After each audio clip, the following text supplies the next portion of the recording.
So I'm a field biologist, so I respect a lot of what you guys are doing, but it's a mystery to me what goes on in labs for most of the time. Most of the time when I'm out doing my science, I look more like this than like this. And so I study this little sea anemone that's right here. And it's actually, one of my field sites is just down the road at the Nahant, at the marine lab there. And so a field biologist to me is this sort of magical combination of you have to be sort of an inventor, and you have to be an engineer, and you have to be sort of a swashbuckling naturalist and go out and be sort of a world traveler. But then you also have to be sort of a bookish accountant. And so you have to sort of put all of these things together in one person and then send them out into the world and hope to get some information back out of it. To go out into world and to try and pull the threads of questions about the squishy little organisms that few people have even ever imagined, let alone know anything about. And to some people, I think it might seem a little bit frivolous to go out and do this sort of science, especially when we say, oh, I'm going to write a grant and what I really need is 100 5-gallon buckets that I need to go buy at Lowe's, right? That's what I need to do my work. So the thing is, though, that this is exactly the kind of specific knowledge that we need about the world to answer the kinds of questions that arise that we would not have any way to anticipate, right? So a species like this turns out to be a wildly successful invasive species. It's not invasive in the sense that it's doing any harm, but it is invasive in that it's incredibly good at showing up everywhere in the northern hemisphere. It's the most widespread sea anemone in the world. And so doing this sort of, pulling the threads of these sorts of questions is incredibly important, even if we don't know what the purpose is going to be into the future. But the problem is, right, this is sort of an exciting life to lead, and it's an exciting way to gather research, and you have wild stories at the end of these sorts of things, and then we take these wild stories and these adventures and this excitement, and we write a paper that looks like this. And so the way that we disseminate this information is to package all of that stuff that we're very excited about talking about, and we're very excited about sharing into, dusty collections and these dense manuscripts and these finicky little diagrams, and it's interminably dull, right? And then so we go to our students and we say, hey, science is great. You definitely want to be a scientist. You should definitely care about everything that we're talking to you about. Go read this paper and then we're going to come back and discuss it. Okay, go. And so it's incredibly important that we be able to bring people into our world, right? So we not only need to go out and do these things, but we need to bring other people along with us in what we're doing and share that information. And one of the things that my students struggle with the most, so I'm a graduate student and I teach a lot, and one of the things that my students struggle with the most, they're excited for the lecture, they like reading the textbook sometimes, they like looking at the pictures, right? And then we hand them scientific literature and say, okay, the next step is to become a scientist, you need to get good at doing this. And they really struggle with engaging with that literature and even knowing where to start, what to get out of it. And so what I tried to do was to use, so I have sort of it took me a long time to get to where I am and sort of a circuitous route that involved going through art school for a bit. And so I try to use the skills that I have to build a bridge to make that transition a little bit easier for people to get into the literature, to make it a little bit more welcoming. And so one of the things that I did, so in the last year, was I went over to the art school and I said, give me some of your art students, I need them. And so I went out and I recruited some art undergraduates, and I went into an animation class and said, I have this idea, I really want to make sort of Schoolhouse Rock style videos for the scientific literature.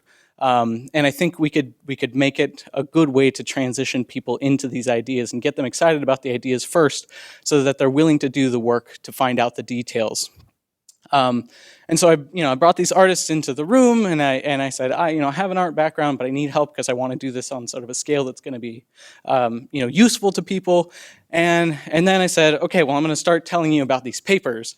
And so I said, okay, well, so one of our most important ecological stories is that we needed to know how predator and prey cycles work, and so how do populations of predators and prey coexist.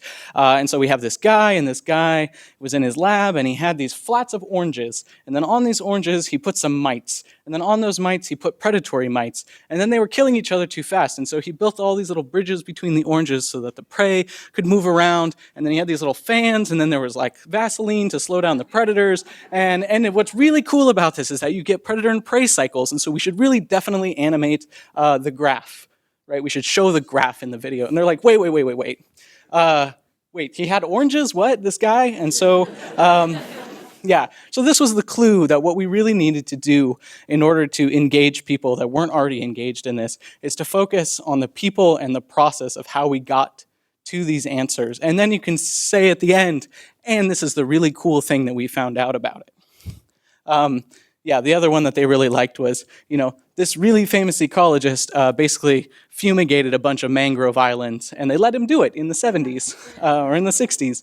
And then he watched, the recolonization of the insects. And that's one of our seminal papers, and it basically involved this guy going out and tenting mangrove islands in Florida. And so the thing is, I think we have it in us as scientists, right? In order to be a scientist, you have to be an incredibly creative person, right? Doing science takes innovation. It takes thinking in this particular way. And so we're already very creative people. We have it in us to tell these kinds of stories about our work. But I think that we hesitate to interject ourselves, right? We're very much trained to be objective and to leave ourselves out of it, to leave out our passion, to leave out our personal stories, to leave out our feelings about the whole process, right? And just get to the objective truth. And we write these papers that are very efficient at communicating among each other, right? They're dense with facts, very efficient, but really hard to get people into. And I think we can afford to put ourselves back into the process a little bit, because that's where the good stuff is for bringing people in. And the reason that I really think that scientists in general have the traits that we need in order to be good communicators and to be creative people is that just within my own department, right, this is my fellow group of graduate students, and there's all their research that they do, and all day we do research, and then at night we're musicians, and we're painters, and we're actors, and these are just the random subset of people that I happen to show up to grad school with, right? We have these passions in us. We are very creative people, but we need to be able to tap into that and sort of shake off the science part every once in a while and say, hey, we are really weird, interesting, cool people, and we have really weird, interesting, cool lives, and we do these sorts of things.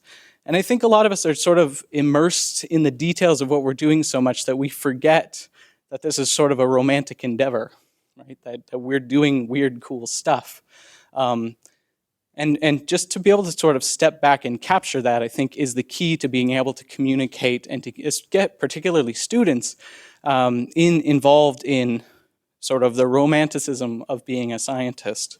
And so I think the upshot, right, is that we need to be able to tell more colorful stories about what we're doing. And it's really important that we bring people in. And I think, it was brought up before that we live in a climate where people are sort of suspicious of the value of science in general. And so I think collectively, we've all kind of decided that the way to deal with that is to make sure that we are very boring and that it feels very important what we're doing, because everybody knows that if it's important, it can't be any fun at all. And if you're having fun, it means it's frivolous. And so at the risk of, kind of blowing our cover and letting people in on the fact that this is actually a very fun and exciting thing to do with your life, I've made these videos and I'm trying to sort of use them to get people to talk about science and to think about science in a different way. We need scientifically literate people too badly to pretend like this work is dry and hard. It's a lot of fun and hard. Yeah, and so I think that we can do better. We can tell more interesting stories. So this is the video based on Bob Payne's seminal work in looking at if you've heard the term Keystone predator or anything like that. This is the work that's based on.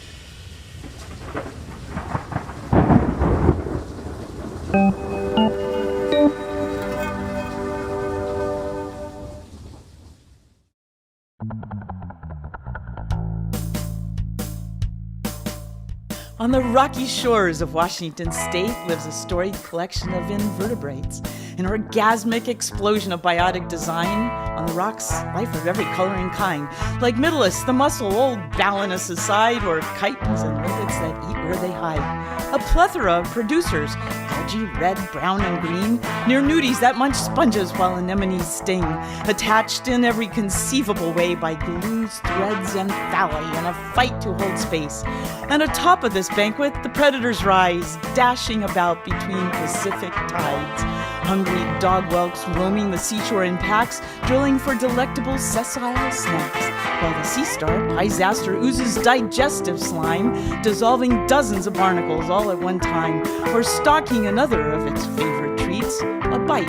No, a banquet of Middleus meat. Such was the scene when from the plains of Mitch, Payne arrived and observed a true naturalist niche. And straightway he wondered, like any good ecologist might, what keeps the diversity so high at this site? If a place to attach is all that's required, what keeps these species together, all of them mired in a constant struggle to take over the space? What keeps the best one from winning first place? And the more that he watched and the more that he wondered, the more that he thought about sea stars that blundered around, blindly consuming all in their wake, he mused, was it they who were clearing out space so that no species could manage to exclude the others? So he went back to his lab and mustered his druthers and decided to do an experiment to suss out just what the predation meant, because what others had said now seemed not to be true, that predators could cause the prey types to be few. Gathered his transects and his quadrat frame, and he marked off 2 patches in Muckaw Bay. In one, he pried up every last stubborn Pisaster, employing a crowbar to dislodge those rock-hugging masters. This prince of the predators now tossed out to sea.